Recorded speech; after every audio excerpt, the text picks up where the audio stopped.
제가 국감대책회의 시작하기 전에 이번에 국정감사를 통해서 현재까지 저희들이 생각한 7가지 신적폐에 대해서 제가 차트를 만들었기 때문에 잠깐 한 말씀 드리고 국감대책회의를 시작하도록 하겠습니다.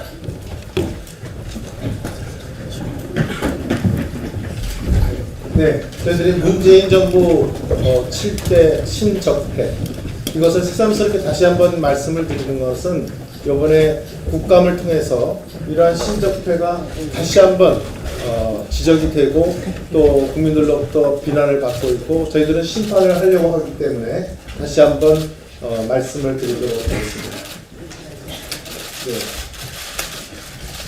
네. 첫 번째 적폐는 역시 청와대 공문으로 적폐 청산 TF를 구성하겠다는 것입니다.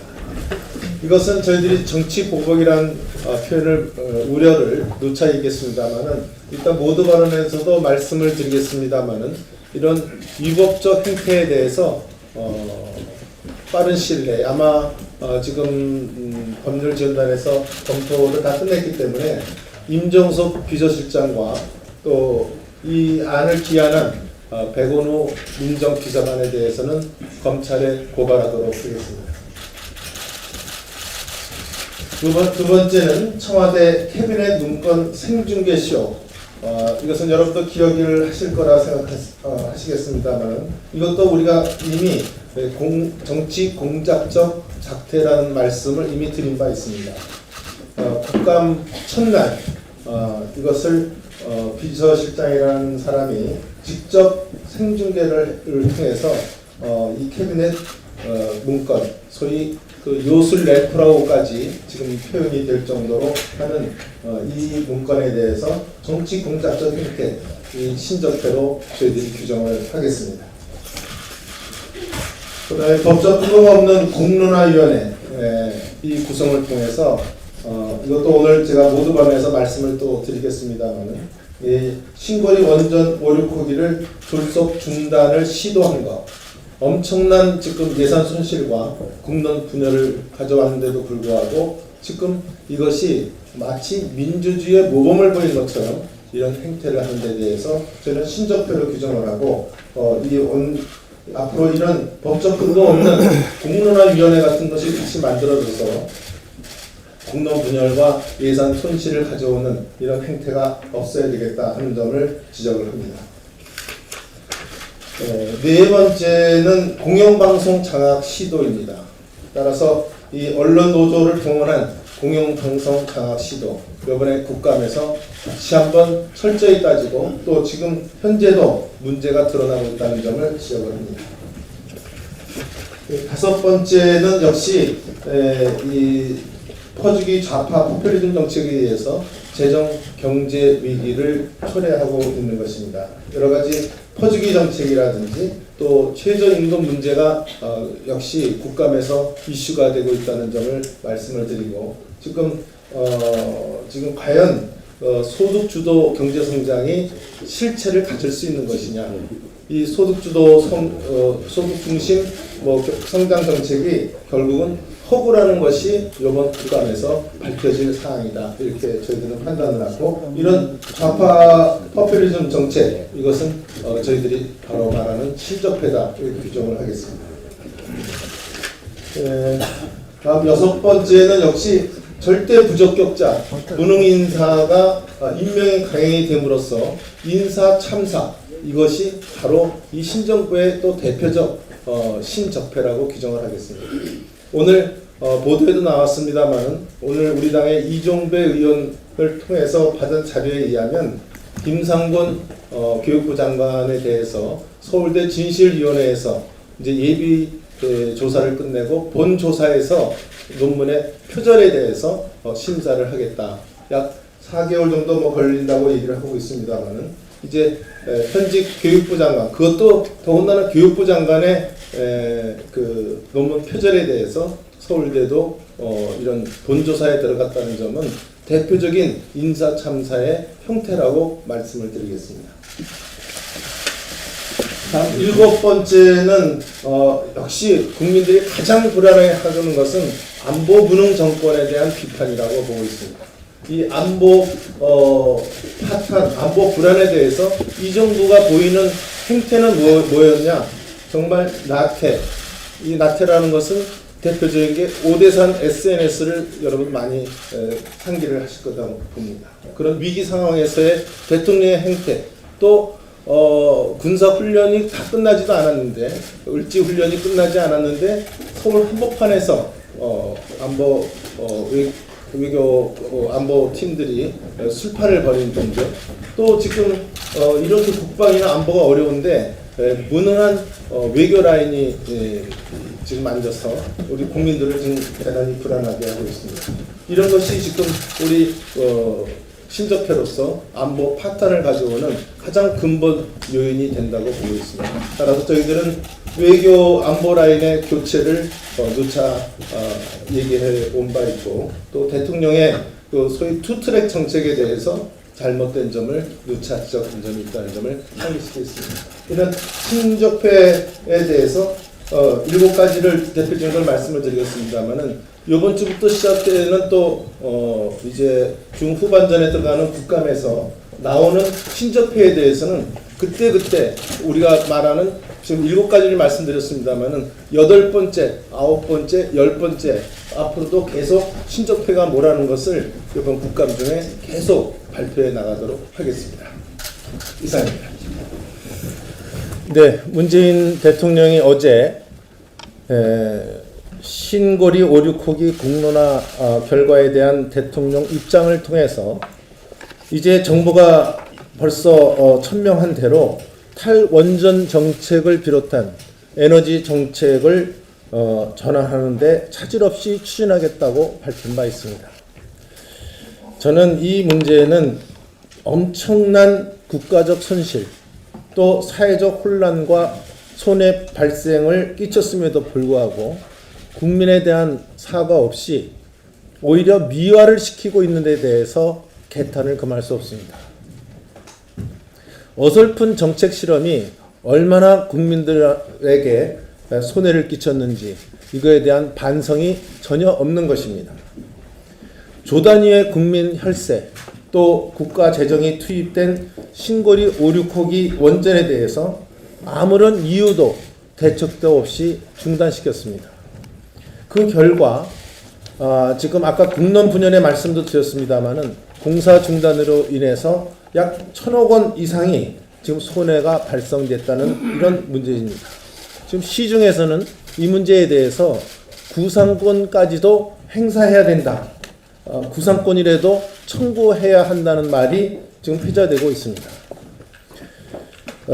저는 이 문제에 대해서 우선 첫 번째 누차 지적을 해왔지만, 공론화위원회가 법적 근거 없이 이렇게 무책임하고 또 무대책적인 행태를 할 수 있는 여지를 계속 남긴 것, 또 이것이 끝났음에도 불구하고 앞으로도 수기 민주주의라는 이런 이름을 빌려서 지금 국가 주요 현안에 대해서는 이런 것을 앞으로 계속해 나가겠다, 이런 발상 자체가 저는 놀라움을 금할 수 없다, 이렇게 생각을 드립니다.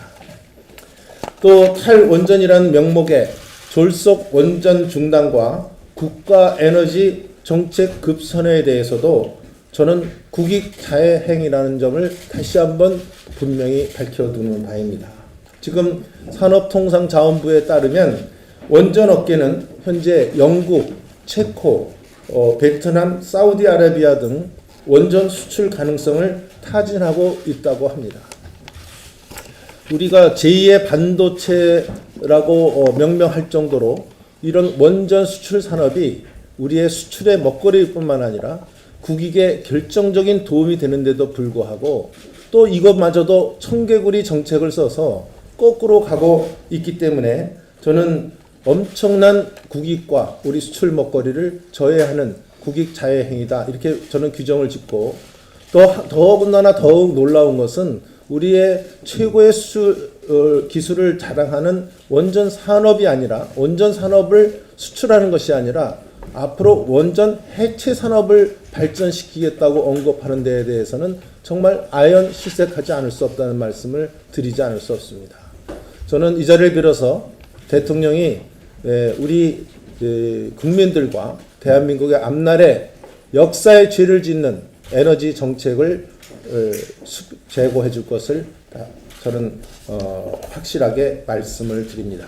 우리 자유한국당은 국익자해 행위인 졸속 원전 중단 정책을 폐기시키기 위해서 강력한 투쟁을 벌여나가겠다는 말씀을 드립니다.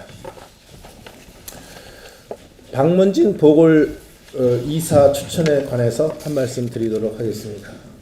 이미 이것도 언급을 드린 바 있습니다마는 후임 박문진 보궐 이사 추천권은 우리 자유한국당에 있음을 다시 한번 거듭 밝히는 바입니다. 유희선 이사와 김원배 이사는 자유한국당의 전신인 구새누리당에서 추천된 인사입니다. 방송문화진흥회법 6조 1항에 따라서 보궐 임원의 임기는 전임자 임기의 남은 기간으로 한다고 규정되어 있는 만큼 이 규정의 취지에 따라서 보궐 박문진 이사 추천권은 우리 자유한국당에 있음을 거듭 천명합니다. 우리는 이미 이 박문진 이사에 대한 선임에 대해서 내부 인선을 마친 상태라는 점도 말씀을 드리고, 이번에 박문진 이사 선임은 공영방송의 정치적 독립성 확보, 또 공영방송의 발전 등에 대해서 강한 철학과 소신을 가진 분으로 모실 것입니다. 민주당에서 이 문제에 대해서 자기들이 정권을 잡았으니 6명을 여권 측 인사로 채우겠다는 식의 주장을 하고 있다고 합니다. 저는 한때 유행했던 말처럼 그때 달라요라는 말이 유행한 것처럼 지금 이 말씀도 지금 상황에 따라서 여당과 야당을 오락가락하는 민주당의 행태에 대해서 이 문제도 분명히 지적을 하고자 합니다. 세월호 특조위 2기 인선과 관련해서는 전혀 다른 이야기를 하고 있는 이 문제에 대해서 오락가락하지 말고 올바르게 정도를 걸어줄 것을 이 자리를 빌어서 다시 한번 말씀을 드립니다. 또 우리 자유한국당으로서는 이미 법적 정치적으로 종결된 사안인 세월호 사건과 관련해서 특조위 2기에 대해서는 전혀 검토한 적도 검토할 용의도 없다는 말씀을 거듭 드리는 바입니다. 아까 인사 문제에서 제가 말씀을 드렸습니다마는 또 지난주 국정감사대책회의에서 말씀을 드린 바 있습니다마는 백원우 청와대 민정비서관이 기한하고 임종석 비서실장 명의로 청와대가 각 정부 부처에 발송한 국정과제 추진 부처별 TFT 구성 현황 및 운영 계획 제출이라는 공문에 대해서 저는 당 차원의 법적 대응을 검토하겠다고 말씀을 드린 바 있습니다. 우리 최규일 의원이 위원장으로 있는 당 법률 자문위원회의 법적 검토를 거쳐서 아까 말씀드린 이 두 당사자에 대해서 검찰에 고발하도록 하겠습니다. 그 이유는 이미 적폐청산 TF 또는 위원회 구성은 청산 대상이 될 그 공무원 또는 시민의 기본권을 침해할 가능성이 지극히 높은 공권력 행사로서 이러한 공권력 행사에는 우리 헌법상 법률 유보 원칙에 비춰 반드시 법률적 근거가 있어야 한다는 것입니다. 그런데 이러한 근거가 전혀 없이 시행되었기 때문에 이는 정당한 권한을 넘어 부당한 행위라고 판단이 돼서 직권남용에 해당되는 것입니다. 또 아울러 대통령 비서실장은 대통령의 직무를 보좌하는 정무직 공무원일 뿐 각 부처의 지시를 할 수 있는 권한도 없으므로 비서실장이 각 부처에 본인 명의로 공문을 하다는 것은 명백히 본인의 권한이 아닌 대통령의 권한을 행사한 것으로 직권남용죄에 해당한다는 법률적 검토인 것입니다. 따라서 이 문제에 대해서 형법상 직권남용으로 백원우 민정비서관과 또 이 공문을 시행한 임종석 비서실장에 대해서 수사기관에 고발하겠다는 말씀을 드립니다. 이상입니다. 방금 원내대표께서 문재인 정부의 7대 신적폐에 대해서 조목조목 말씀이 계셨습니다.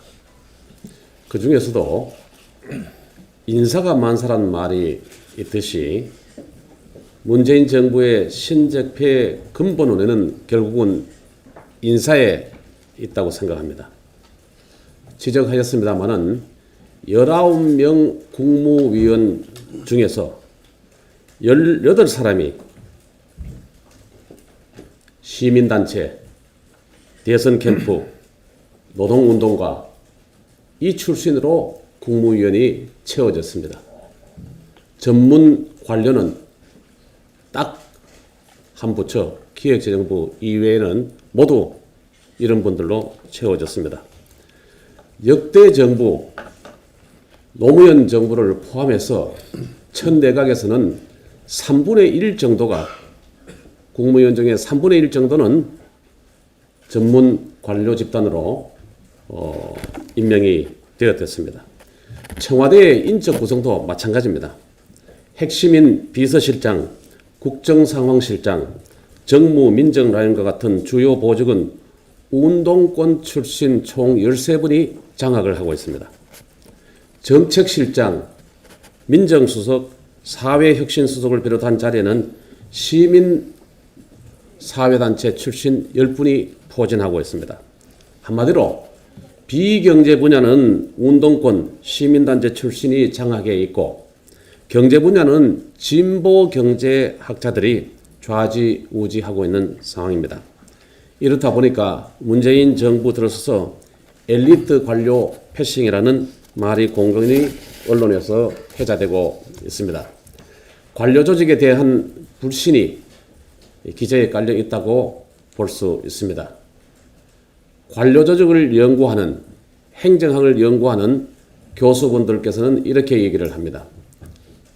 국정 초반에는 국정 철학을 공유하는 사람들이 함께 하지만은 결국에는 전문적 지식과 내부 통솔이 되지 않기 때문에 물 위에 뜬 기름과 같이 겉돌 수밖에 없다라고 평가하고, 또 한 분은 공직자를 적폐 대상으로 돌린 정권이 성공한 적은 없다, 이렇게 평가하고 있습니다.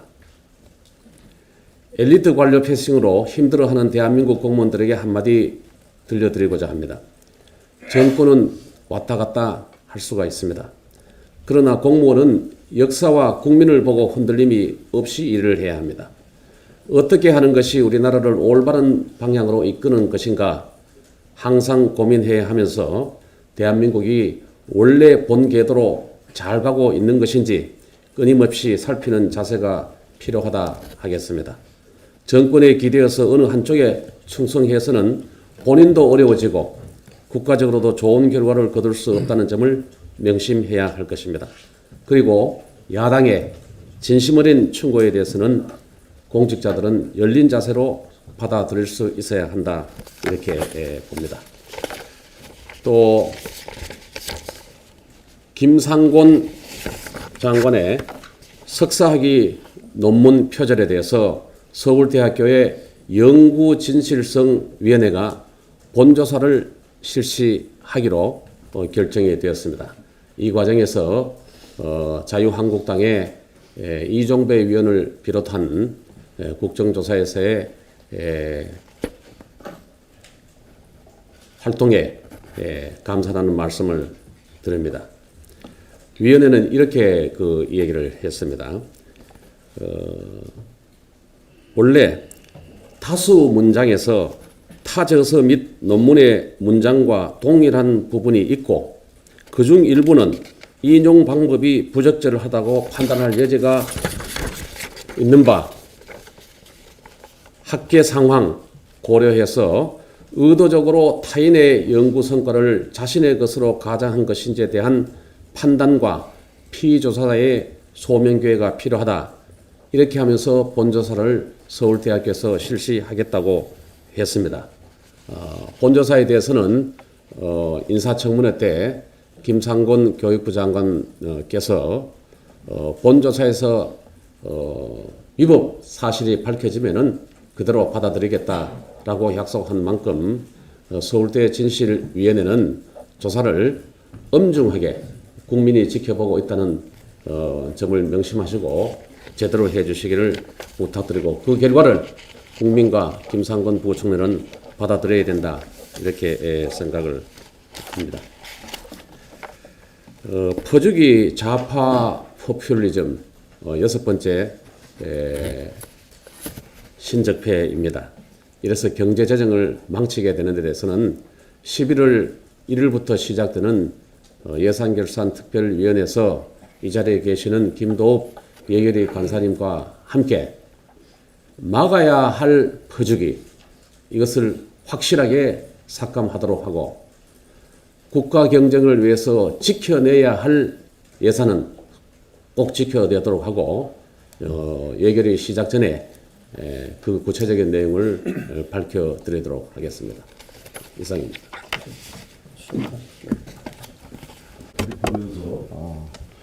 제가 이런 말씀을 드렸던 것이 기억이 납니다. 과거로 돌아가는 정치보복성 적폐 청산의 프레임에서 벗어나서 국정을 정상화하는 그런 계기로 삼겠다 이런 말씀을 드렸는데 지금 적폐 청산과 관련된 상황을 짚어보면 정말 여러 가지 그 문제점이 다발하고 있다 이렇게 말씀을 드립니다. 우선 시작이 잘못되었습니다. 대통령을 보좌해야 될 대통령 비서실장의 명의로 행정체계를 뛰어넘는 행정체계를 유린하는 그런 공무원이 전 부처에 시달돼서 적폐청산위원회를 구성하라 라는 요구가 있었습니다. 이거 정말 잘못된 일이라고 생각합니다. 그리고 이것을 추진하는 과정에서 스스로 스텝이 꼬인 그런 현상들이 그대로 드러났고 우리 정무위 국감에서 이 점이 규명된 바가 있습니다. 적폐청산의 주무부처가 지금 권익위로 되어 있습니다.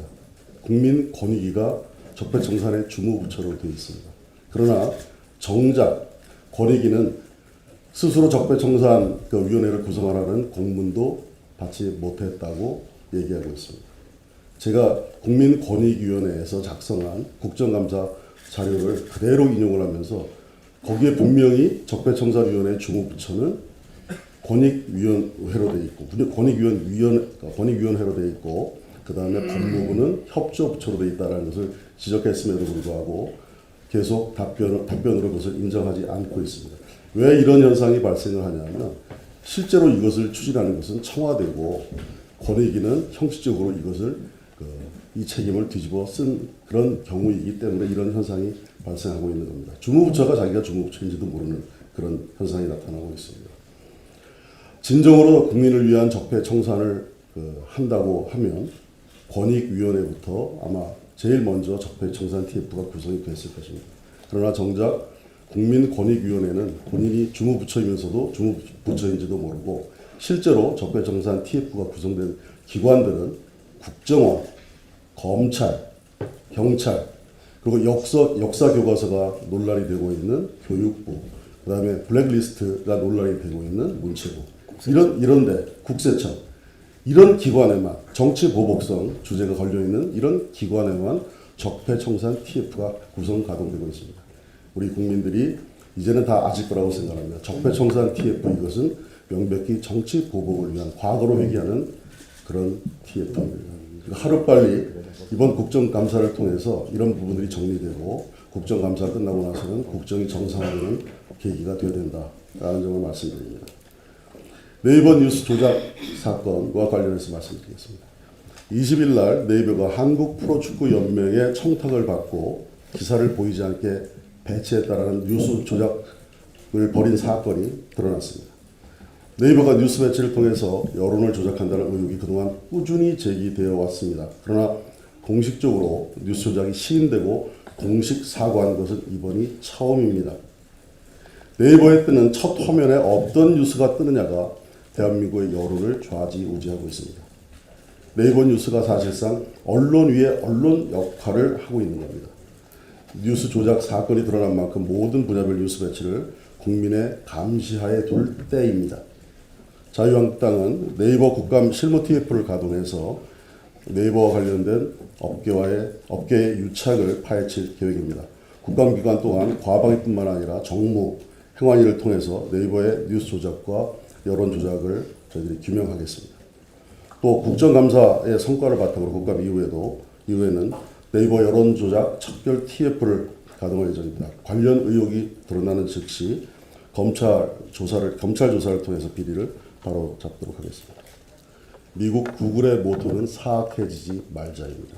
대한민국의 대표 포털 네이버도 이 점을 숙고하셔야 될 때라고 생각합니다.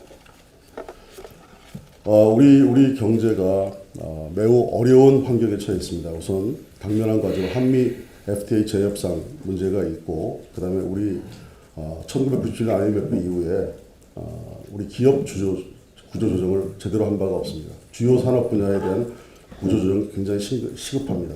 그리고 지금 미국의 또 한 번의 금리 인상 사태가 도래할 것으로 예상되는 상황입니다.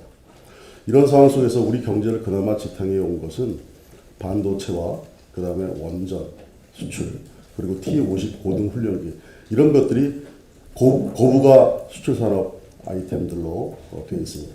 이런 상황에서 신고리 569기 건설 재개 결정이 난 것은 그나마 다행이라고 생각합니다. 그런데 그럼에도 불구하고 지금 현 정권은 원전의 수명 연장을 반대하고 신규 건설을 안 하겠다는 정책을 가속화하려는 의지를 드러내고 있습니다. 이렇게 되면 원자력 분야의 생태계가 붕괴됩니다. 산업 기반이 붕괴되고 그 다음에 과학 기반도 붕괴되게 되어 있는 것입니다. 이번 공론화위원회의 결정이 그저 신고리 569기에 재개할 것이냐 말 것이냐 이 사건 하나를 정리한 것이다. 이렇게 정권이 받아들여서는 안 된다고 생각을 합니다. 문재인 정권의 탈원전 정책 전반에 대해서 이번 공론화위원회의 결론을 바탕으로 해서 정말 깊이 있게 심도 있게 전면 재검토하는 그런 계기가 되어야 된다고 생각합니다. 수구의 민주주의를 말씀하셨는데 갈등을 해소하는 좋은 그런 사례로 이렇게 인식하고 있는 것 같습니다. 그러나 이번 사태 엄밀히 보면 없던 갈등을 만들어서 막대한 비용을 치르면서 엄청난 공론의 분열 속에 정상화된 일입니다. 이런 일이 반복돼서는 안 되겠다는 말씀을 드립니다. 정권의 대선 공약도 중요하지만 국민의 뜻을 겸허히 받아들이는 그런 자세가 필요한 시점이다라고 생각합니다. 네, 신고리 569기 공사 중단 또 재개 과정에서 정말 수기민주주의라고 하는 궤변을 가지고 변명을 일삼고 있습니다. 그런데 이 수기민주주의의 그 전형이 바로 대의민주주의입니다. 그러니까 대의민주주의가 바로 수기민주주의입니다. 그런데 대의제를 부정하고 국회를 무시하면서 수기민주주의를 하겠다고 하는 이 말 자체가 말이 되지 않는 궤변이라고 하는 것을 언론에서도 좀 지적을 해주셔야 되는 것이 아닌가 하는 말씀을 드립니다. 민주주의의 오랜 역사를 통해서 결국은 대의민주주의 그리고 대의민주주의의 기관인 의회, 국회를 부정하려는 그 어떠한 시도도 그 탈이 수기민주주의가 됐건 여론을 업고 여론을 빙자해서 갖가지의 이름을 붙인다 하더라도 그것은 결국 독재로 가는 길이었습니다. 그리고 독재와는 싸워야 하는 것입니다. 그런 면에서 지금 문재인 정권은 독재라고 하는 그 유혹의 길로 들어서고 있다는 것을 엄중히 경고하고 이러한 독재에 대해서는 우리 모두가 같이 맞서 싸워야 하지 않는가 하는 이런 점을 말씀드립니다.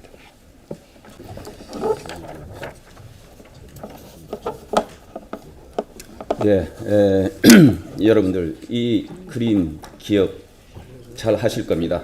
2003년 경부 고속철 건설 과정에서 천성산 터널 건설 공사 중단과 관련된 그림입니다. 아시다시피 정상적으로 진행되던 당시 경부 고속철 건설이 노무현 대통령 대선 공약 그리고 그 이후에 지시에 의해서 공사 전면 중단이 됩니다. 당시 이 공사를 반대했던 중심 인물이 바로 지율 스님이셨습니다. 그림에 있다시피 2004년 8월에 공사 중단 공사 중단 결정 이후 약 1년여 뒤에 당시 문재인 청와대 시민사회 수석이 단식 농성 중인 지율 스님을 면담을 해서 공사 재개를 합의를 하게 됩니다.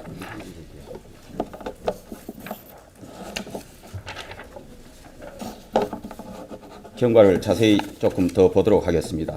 당시 경북 고속철 천성산 터널에 2002년 노무현 대통령 대선 공약으로 고속철 천성산 구간 노선 백지화를 약속을 했고 2003년 3월 7일 대통령 당선되고 나서 공사 전면 중단 및 대안 노선 검토를 지시를 합니다. 무책임한 공사 중단 결정 14년 만에 판박입니다.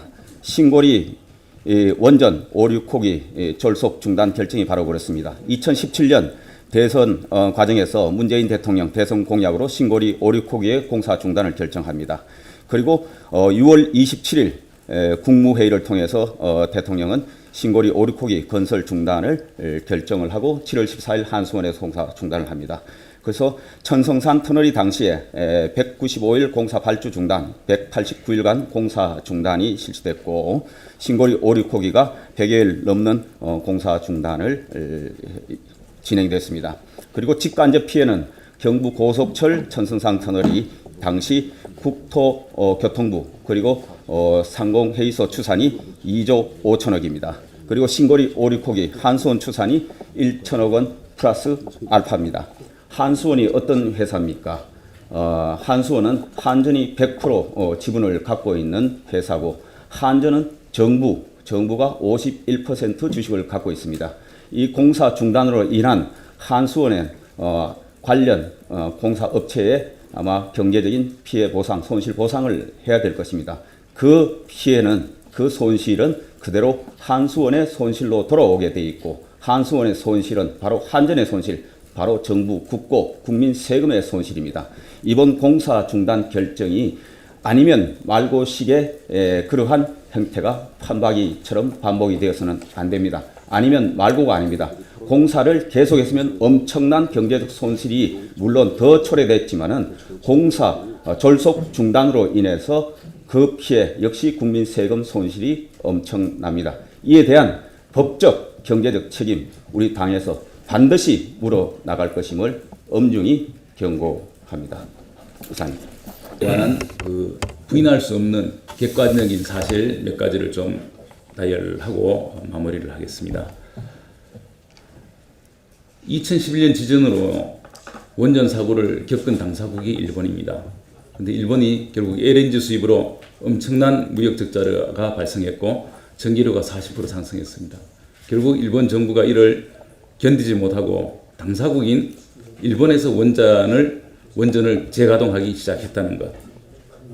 두 번째로 우리나라 한전의 경우에는 원전 발전 비중을 3.5% 줄였더니 2조 1천억의 영업 흑자가 나던 것이 4조 4천억 적자로 돌아섰다는 것. 그러니까 3.5% 줄였는데 2조 5천억 정도의 그런 손실이 발생했다는 그런 사실하고 탈원전을 선언한 독일의 경우에는 가정용 전기료가 우리나라의 3배라는 사실. 지금 주택담보대출 금리가 조금 오르니까 지금 아우성입니다. 지금 오늘 조선일보에 도배를 했던데 과연 전기료가 3배 오를 경우에 우리나라 가계가 이를 감당할 수 있느냐. 그리고 프랑스는 현재 70% 이상을 원전에 의존하고 있습니다. 그리고 미국에서는 99개의 원자로가 가동 중에 있고 중국은 현재 37개의 원자력 발전소를 갖고 있는데 이걸 100개로 늘릴 계획을 갖고 있습니다. 그리고 신재생 에너지 생산에 가장 적합한 국가가 호주입니다. 광활한 토지에 인구는 적고 태양은 뜨겁습니다. 근데 호주에서조차 이 태양광 발전의 장려를 포기했다는 것. 그리고 원전 5, 6호기 전력 생산량 280만 킬로를 태양광으로 발전할 때 서울 면적의 1.57배가 필요합니다. 사실상 불가능합니다. 그리고 석탄 발전도 없앤다고 하는데 석탄 발전과 원전을 모두 없앨 경우 이를 태양광으로 대체한다 그러면 태양광이 예를 들어서 20-30% 발전소를 만든다 그러면 만드는 것도 어렵지만 이 태양광은 장마 때 발전을 할 수가 없습니다. 근데 전기는 저장이 불가능하지 않습니까? 그러면 그동안에 결국 LNG로 해야 됩니다. 그러니까 태양광 발전소의 용량과 맞먹는 LNG를 동시에 갖고 있어야 됩니다. 그리고 원전은 국산화율이 96%입니다. 킬로와트당 연료비는 5.7원에 불과합니다. 연료비는. 그래서 똑같은 비용이 들더라도 원전으로 인한 그 비용은 국내에 다 남습니다. 외국으로 유출되지 않습니다. LNG 발전 시에는 그 LNG 수입하는 금액이 외국으로 다 유출됩니다. 그리고 원전은 이 직간접 그 일자리가 30만 개 이릅니다. 그래서 이런 것들을 모두 그 감안을 해서 결정을 해야지 어느 한 사람이 중단한다, 공사하던 걸 중단한다, 또 중단하던 것이 안 되니까 또 그냥 축소해서 앞으로 없앤다. 이렇게 그냥 즉흥적 내지는 그냥 한 사람의 그런 결정을 해서는 안 되고 이에 관한 그 심도 있는 그런 연구와 검토, 논의를 거쳐야 된다. 외국 경우에는 33년, 40년 이런 논의를 거쳐서 국민투표도 하고 국회에서 결정을 하고 입법도 하고 있지 않습니까? 이런 점에서 우리가 좀 더 심도 있는 검토가 논의가 필요하다는 것을 말씀드립니다. 감사합니다. 예, 대한민국은 법치주의 민주국가입니다. 소위 촛불 민심으로 말하는 초론, 그리고 높은 지지율을 자랑하는 여론, 그리고 최근 원전 폐기 의제를 다룬 공론, 이 3론에 자아도취적 도구마에 갇혀서 민심을 오판하는 그런 일이 없도록 강력히 경고합니다. 바로 촛불 민심 초론 이면에는 태극기 민심이 있습니다. 여론, 응답하는 분들도 있지만 응답하지 않은 다수의 국민 여론이 또 있습니다. 공론, 471명의 국민 대표라고 하지만 참여하지 못한 대다수 국민 있습니다. 이분들의 진정한 민심이 뭔지 바로 민심을 헤아리고 파악해서 대한민국 법치주의, 상권 분립, 이 국가 시스템에 의해서 제대로 된 국정 운영 판단해야 된다고 생각합니다. 이번에 공론화 의해서 결정한 사항, 단독으로 결정한 것보다 낫다고 할 수 있지만 과연 어떤 법적 근거에 의해서 이러한 많은 갈등 비용을 야기하고 또 46억이라는 공론화 운영 비용 들었습니다. 이런 부분들 무엇으로 해명하겠습니까? 제대로 된 민심 파악을 해서 국가 법치주의에 입각한 제대로 된 시스템적 국정 운영 해주기를 강력히 다시 한번 요청합니다.